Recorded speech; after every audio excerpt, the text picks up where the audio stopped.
आठवावे रूप शिवरायांचा आठवावा प्रताप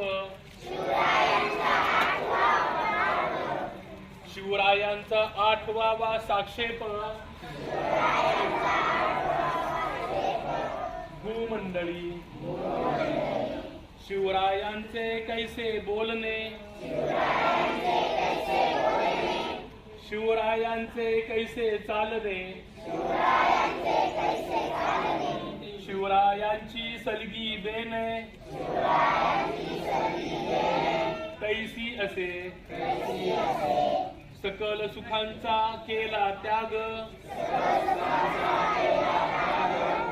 म्हणून साधिजे तो योग राज्य साधनाची लगबग